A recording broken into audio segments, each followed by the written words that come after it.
2013년 3월 9일 시안시 미양구의 바이오린 아파트 단지. 늦은 겨울의 기운이 가시지 않은 날, 한 통의 신고 전화가 경찰에 접수되었습니다. 전화를 건 이는 이 아파트 단지의 한 임대주 샤 아주머니. 그녀는 떨리는 목소리로 말했습니다. 우리 집 그 방에서 사람이 죽은 것 같아요. 현장에 도착한 경찰은 곧바로 수색을 시작했습니다. 그곳은 약 60제곱미터 남짓의 원룸. 문은 이미 부서진 채 활짝 열려 있었고 차가운 공기와 함께 불쾌한 악취가 복도까지 뻗어나와 있었습니다. 문턱을 넘는 순간 그들은 알아챘습니다. 무언가 오래도록 이곳에서 썩어가고 있었음을. 거실은 이상할 만큼 정돈되어 있었습니다. 생활의 흔적은 희미했고 인간이 떠난 자리치고는 조용했습니다. 침실 쪽으로 향한 경찰은 그제야 광경을 마주했습니다. 침대 위, 이불을 덮은 한 사람의 형체. 긴 머리카락이 베개를 타고 흐르고 있었지만 얼굴은 검붉게 부패되어 본래의 모습을 알아볼 수 없었습니다. 그녀의 두 다리는 이불 밖으로 드러나 있었고 창문은 겨울 내내 열려 있었던 듯합니다. 냉기에 절인 시신은 기묘하게도 형태를 유지하고 있었습니다. 마치 누군가가 일부러 이 시신을 보존하려 했던 것처럼. 임대주 씨 아주머니의 말에 따르면 이 방은 3달 전 한 젊은 여성이 찾아와 빌렸던 곳입니다. 이름은 허만만, 23세, 광둥에서 일을 하다 최근 시안으로 왔고 아파트 단지 게시판을 통해 이 집을 알아냈다고 했습니다. 보증금과 3개월치 월세를 선불로 지불했고 이후로는 단 한 번도 모습을 드러내지 않았습니다. 3월이 되어 다음 임대료를 받으려던 샤 아주머니는 수차례 문을 두드려도 인기척이 없자 결국 자물쇠 수리공을 불러 문을 열었습니다. 그리고 그곳에서 이 악몽을 마주한 것입니다. 경찰은 피해자의 신원을 확인하기 위해 그녀의 고향인 안우의 가족과 접촉하였습니다. 밤을 새워 도착한 부모는 시신 앞에서 망연히 서 있다. 끝내 고개를 끄덕였습니다. 법의학 결과는 더욱 충격적이었습니다. 사망 추정 시점은 약 2달 전. 목에는 깊은 교살 자국이 있었고 질식사로 판명되었습니다. 더욱 섬뜩한 사실은 그녀가 죽기 전 성폭행을 당한 정황이 분명했다는 것입니다. 하체와 허벅지 안쪽에 정액이 다량 검출되었으며 욕실의 쓰레기통에서는 사용된 2개의 콘돔이 발견되었습니다. 그 속의 DNA와 시신에서 발견된 정액이 일치했습니다. 그러나 그녀의 몸엔 그 외의 외상 흔적은 없었습니다. 마치 죽음이 이루어지기 전까지는 아주 조용히, 아주 치밀하게 준비된 것처럼. 그녀는 왜 이곳에 왔고 누구와 함께 있었던 걸까? 정돈된 방과 열려있는 창문, 그리고 침묵 속의 시신, 모든 것이 어딘가 이상했습니다. 범인은 그녀가 잊히길 원했던 걸까요?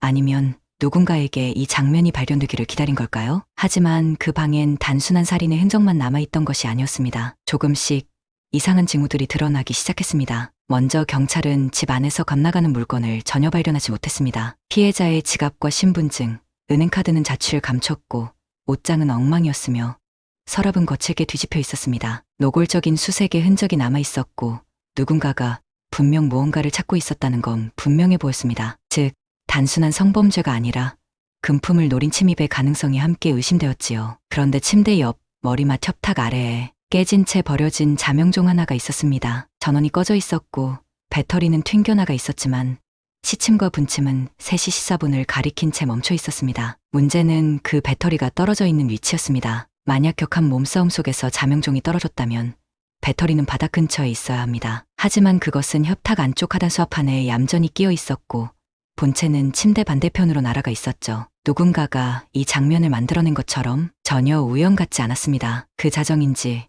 오후인지조차 알 수 없는 3시 14분이라는 시간. 그건 정말 범행 시간일까? 아니면 누군가의 의도된 메시지일까? 현장 곳곳에 기이한 단서들이 이어졌습니다. 식탁 위에는 반쯤 먹다 남긴 과자, 그리고 1월 8일자로 찍힌 마트 영수증. 벽걸이 달력은 1월 9일에서 멈춰 있었고 서랍 안에는 사진관에서 인화 대기 중인 사진 수령표가 남겨져 있었습니다. 날짜는 1월 10일. 그녀는 1월 8일에 장을 받고 1월 10일에 사진을 찾을 계획이었습니다. 그렇다면 그녀는 1월 9일 그 사이 어딘가에서 숨을 거둔 셈입니다. 그리고 사망한 허만만의 시신을 자세히 살펴본 경찰은 또 다른 이상한 점을 발견했습니다. 그녀는 침대 위에 똑바로 누워 있었고 양손은 뒤로 결박되어 있었으며 입에는 투명 테이프가 칭칭 감겨 있었습니다. 하지만 몸에 전혀 저항의 흔적이 없었습니다. 피부엔 긁힌 자국 하나 없었고 방 안의 물건도 정돈된 채였습니다. 경찰은 이것이 단순한 살인이 아니라 치밀하게 연출된 죽음이라 판단했습니다. 마치 누군가가 이 장면을 누군가에게 보여주기 위해 준비한 것처럼. 현장에서 발견된 자명종은 3시 14분에 멈춰 있었지만 그 시간이 진짜 범행 시각인지는 알 수 없었습니다. 바이오린 단지는 오래되어 CCTV도 없었고 용의자의 흔적은 어디에도 남아있지 않았습니다. 결국 남은 건 완벽하게 치워진 현장, 그리고 알 수 없는 3시 14분이라는 시간뿐이었습니다. 현장에서 더는 단서가 나오지 않자 경찰은 피해자 허만만의 과거를 추적하기 시작했습니다. 그러나 가족은 그녀의 삶에 대해 거의 알지 못했습니다. 중학교 이후 홀로 광저우로 떠난 뒤 연락은 점점 뜸해졌고 시안으로 온 사실도 모르고 있었습니다. 경찰은 그녀의 통신 기록과 계좌 내역을 분석했습니다. 2012년 12월부터 2013년 1월 초 사이 허만만은 약 4만 위안의 입금을 받았고 하루에도 여러 번 호텔에 출입한 기록이 있었습니다. 법의학 결과는 더욱 그녀의 삶을 암시했습니다. 얼굴에는 필러 시술 흔적, 가슴엔 실리콘 보형물, 손톱 끝엔 담배 냄새. 이는 그녀가 고급 유흥업소에 종사했을 가능성을 강하게 시사했습니다. 허만만은 자신을 감추는 데 능했고 그녀를 둘러싼 관계망은 조용하지만 복잡하게 얽혀 있었습니다. 경찰은 그녀의 사진을 들고 고급 유흥업소, 마사지숍, 룸살롱 등을 하나하나 돌아다녔습니다. 그러던 중 한 형사가 협탁 뒤 달력에서 수상한 메모를 발견했습니다. 1월 3일자 달력 뒷면에 적힌도안이라는 성씨와 전화번호. 경찰은 이 번호를 추적해 단강이라는 인물을 찾아냈습니다. 1981년생, 기혼자로 아이가 있으며 조그만 회사를 운영하고 있었습니다. 겉보기에는 평범했고 전과도 없었으며 일상은 가족 중심의 단조로운 생활이었습니다. 경찰은 그를 즉시 소환하지 않고 며칠간 동선을 추적한 후 조용히 그에게 사진을 보여주었습니다. 단강은 사진을 보자마자 놀란 기색을 감추지 못했습니다. 그녀는 저한테 허징징이라고 했어요. 몇 달 전 우연히 만났죠. 죽었다고요? 그의 반응은 충격에 가까웠습니다. 그러나 그 표정이 진심이었는지 연기였는지 그 순간 경찰은 확신할 수 없었습니다. 단강은 경찰 조사에서 사건의 시작이 약 3달 전의 겨울 저녁이었다고 진술했습니다. 그날 그는 평소처럼 퇴근 후 차량을 몰고 회사를 나서던 중 시안 시내의 한 교차로에서 한 젊은 여성이 다급하게 길을 막으며 차를 세웠다고 합니다. 그녀는 공항에 가야 하는데 택시가 잡히지 않는다며 300위안을 드릴 테니 태워달라고 부탁했습니다. 단강은 택시 기사는 아니지만 가끔 사적으로 손님을 태워 용돈을 버는 일이 있었고 무엇보다 그녀가 출중한 외모에 친근하게 오빠라고 부르자 순간 판단이 흐려졌다고 말했습니다. 결국 그는 차량에 태워 목적지를 향했습니다. 이동 중 그녀는 자신을 허징징이라고 소개했습니다. 외지 출신이며 시안에서 작은 장사를 하고 있다고 했고 가족 문제로 급히 귀향해야 한다고 말했습니다. 차 안의 분위기는 빠르게 가까워졌으며 말투는 다정했고 분위기는 묘하게 달달했다고 합니다. 도착 후 그녀는 약속대로 300위안을 건네며 기회되면 밥 한번 대접하겠다며 단강의 위챗을 추가했습니다. 단강은 그것을 사소한 인연 정도로 여겼지만 며칠 뒤 정말로 그녀에게서 연락이 왔다고 말했습니다. 이후 두 사람은 몇 차례 식사를 하고 차를 마시며 관계를 이어갔습니다. 서로에 대한 거리감은 점차 좁혀졌고 단강의 경계심도 서서히 무너졌습니다. 1월 9일 두 사람은 점심 식사 약속을 했고 식사 후 단강은 허징징의 자택인 바이어린 아파트로 함께 향했습니다. 그는 도중에 슈퍼에 들러 간식과 콘돔 2개를 구입했다고 진수했습니다. 그날 두 사람은 성관계를 가졌으며 단강은 그것이 분명 쌍방의 동의하에 이루어진 일이라고 주장했습니다. 오후에는 업무가 있어 먼저 자리를 떴고 이후 허징징에게 연락했지만 그녀는 전화를 받지 않았고 메시지에도 아무런 응답이 없었습니다. 그는 그녀가 관계를 끝내려는 신호로 받아들이고 더 이상 연락하지 않았다고 말했습니다. 그러나 2달이 지나고 경찰이 찾아오기 전까지는 그날의 일을 거의 잊고 있었다고 주장했습니다. 하지만 단강의 해명과 달리 경찰은 그를 강하게 의심할 수밖에 없었습니다. 우선 피해자의 시신에서 채취한 DNA가 단강과 일치했으며 더 결정적인 것은 그의 차량 트렁크에서 발견된 노란색 테이프와 막근이었습니다. 이는 피해자의 손과 입을 결박하는 데 사용된 물건과 종류와 형태가 동일했습니다. 단강은 이를 우연이라 주장하며 억울함을 호소했지만 경찰은 그가 이 사건의 유력한 용의자라고 판단했습니다. 그러나 이 사건에는 여전히 풀리지 않는 수수께끼가 남아 있었습니다. 집 안 곳곳을 샅샅이 뒤졌음에도 지문 하나, 발자국 하나 남지 않았다는 점, 살해 이후 현장이 정밀하게 정리된 흔적, 마치 누군가가 경찰 수사를 의식하며 치밀하게 무대를 꾸며놓은 듯한 분위기. 단강이 정말 범인이라면 그는 어설픈 실수를 남기는 동시에 소름 끼칠 정도로 완벽한 정리 능력을 갖춘 사람이 되어야 했습니다. 모든 흔적은 사라졌지만 단 하나, 피해자의 대퇴부에 남겨진 정액만이 그를 지목하고 있었습니다. 수사팀은 단강의 진술을 분석하던 중 현장의 여러 정황에서 인위적인 유도 흔적을 발견했습니다. 화장실에 무심히 버려진 사용된 콘돔,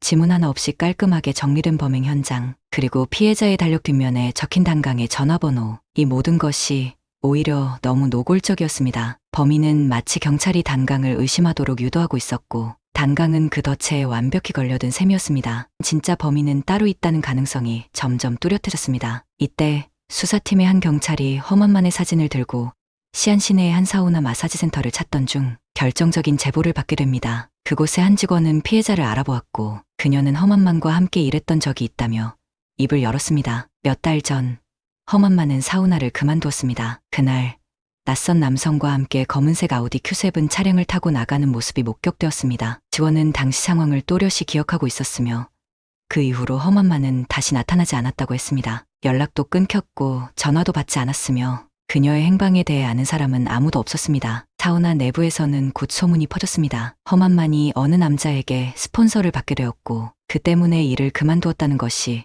직원들 사이에 공통된 인식이었습니다. 직원의 증언은 그저 사라진 한 여직원의 뒷이야기처럼 들렸지만 경찰은 바로 그 기억 속의 장면에서 사건의 새로운 실마리를 발견했습니다. 경찰은 곧바로 시안 시내의 검은색 아우디 Q7 차량을 추적했고 당시 시간대에 해당 지역을 지나간 20여 대의 차량을 선별해냈습니다. 그중 한 차량의 소유주가 눈에 띄었습니다. 이름은 장창, 1973년생, 시안 현지인, 전과 구범에 9년 복역 이력이 있으며 출소 후 기계설비 사업으로 성공해 연수입 수백만 위안에 달하는 인물이었습니다. 장창이 수상한 이유는 단 하나, 그에게는 내연녀가 있었고 그녀의 이름은 달리, 바로 단강의 친여동생이었습니다. 달리는 대학 졸업 후 장창의 회사에 비서로 입사했고 얼마 지나지 않아 그의 정부가 되었습니다. 문제는 장창에게 이미 아내와 자녀가 있다는 사실이었습니다. 비록 장창의 본처는 지방에 따로 살며 연락이 드문 상태였지만 달리의 가족 즉 단강과 부모는 이 관계에 극도로 반대해왔습니다. 이처럼 인연의 끈은 우연을 가장한 채 피해자, 용의자,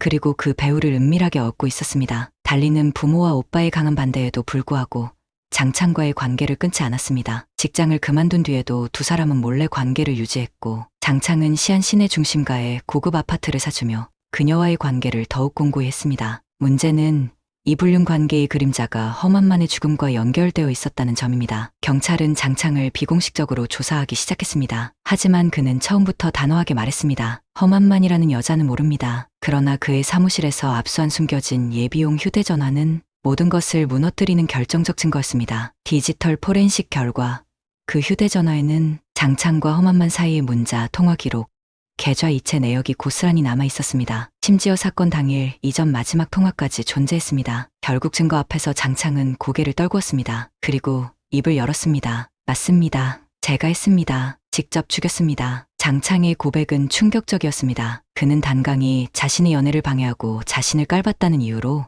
오랫동안 복수심을 품고 있었습니다. 자신은 농촌 출신이며 이미 가정이 있었고 지식인 가문 출신인 단강과 그 부모는 노골적으로 그를 무시했다고 느꼈습니다. 장창은 발톱을 감춘 채 천천히 복수를 준비했습니다. 그는 우연히 발 마사지숍에서 일하던 험한만을 찾아가 15만 위안을 줄 테니 단강을 유혹해 스캔들 영상을 찍자고 제안했습니다. 험한만은 처음엔 주저했지만 몇만 위안의 선불금을 받고 결국 계획에 동조했습니다. 그녀는 일을 그만두고 독립된 집을 얻은 뒤 화려하게 꾸미고 단강이 오가는 길목을 따라다니며 우연한 만남을 반복 연출했습니다. 모든 것은 치밀한 설계였습니다. 그녀는 장창이 짜놓은 함정 속 주연이 되었고 자신이 어떤 최후를 맞이하게 될지 모른 채 그 복수극의 불쏘시개가 되었습니다. 장창은 단강에 대한 복수심으로 험한만을 이용해 함정을 설계했습니다. 처음엔 차량 훼손 후 연락을 유도했지만 실패하자 험한만이 직접 고안한 300위안 택시 작전을 실행해 단강에게 접근했습니다. 두 사람의 관계가 가까워진 뒤 험한만은 장창의 지시에 따라 달력에 단강이 연락처를 남기고 그와의 은밀한 만남을 촬영해 협박 자료로 넘기려 했습니다. 1월 9일 단강이 자리를 뜬 후 험한만은 장창에게 전화를 걸어 상황을 보고했지만 추가 금액 5,000위안을 요구하자 장창은 격분했고 사전에 준비한 끈으로 그녀를 목 졸라 살해했습니다. 이후 장창은 현장을 정리하고 시계를 3시 시사분에 맞춰 깨뜨려 단강의 출입 시각과 일치시키는 등 모든 정황을 그에게 덮어 씌우려 했습니다. 게다가 범행에 사용된 끈과 테이프를 미리 험한만을 통해 단강의 차량에 실어놓게 하는 치밀함까지 보였습니다. 그러나 그가 숨겨둔 예비 휴대폰에서 험한만과의 통화 및 금전거래 내역이 발견되며 범행이 드러나고 말았습니다. 단강은 끝까지 이해할 수 없었습니다. 그저 차 한 번 태워주고 밥 한 끼 먹고 충동적으로 버린 하룻밤이 자신의 인생을 완전히 무너뜨릴 뻔했다는 사실을, 누구보다 순수한 만남이라 믿었던 그 관계가 사실은 누군가가 철저히 계산하고 던진 미끼였다는 걸 깨달았을 때 그는 이미 나락의 끝자락에 서 있었습니다. 더 참혹했던 건 그를 함정에 몰아넣은 사람이 다름 아닌 형님이라며 웃던 남자. 장창, 자신의 여동생과 연애 중이던 남자, 가족 식사 자리에서 마주 앉아 단강에게 환하게 웃으며 차를 받아 마시던 그 얼굴, 그 모든 친절이 사실은 복수의 칼날을 숨긴 포커페이스였던 것입니다. 겉으론 웃고 있었지만 속으론 단강이 인생을 산산조각 낼 계획을 차곡차곡 세우고 있었습니다. 단강은 범죄자가 될 뻔했습니다. 언론은 그의 이름을 언급했고 가족은 무너졌으며 단 한 번의 만남으로 그는 평범한 삶을 잃을 위기에 놓였습니다. 그리고 그 모든 설계자 장창은 끝내 예비 휴대폰 하나로 모든 진실을 들켰고 덜컥 수갑을 차고 감옥으로 끌려갔습니다. 장창은 법정에서 최종적으로 사형 선고를 받았습니다. 계획적 살인, 증거 조작, 제3자에게 죄를 뒤집어 씌우려 한 중대한 범죄로 판단되어 중국 형법이 허락하는 가장 무거운 형벌이 내려졌습니다. 선고가 내려지던 그날 법정 한쪽에 앉아있던 달리는 그 자리에서 아무 말도 하지 못했습니다. 자신이 사랑했던 남자가 오빠를 파멸시키기 위해 한 여자의 목숨을 빼앗았다는 사실에 그녀는 오랜 시간 입술을 굳게 다문 채 고개를 들지 못했습니다. 장창은 단 한 번도 달리를 돌아보지 않았습니다. 그는 마지막까지 담담한 표정을 지었고 그 표정은 마치 이 모든 일이 벌어질 수밖에 없었다는 듯 냉정했습니다. 사랑은 때때로 구원의 얼굴을 하고 파멸을 끌어옵니다. 그리고 인간은 자신이 가장 잘 안다고 믿는 사람에게서 가장 큰 배신을 당합니다.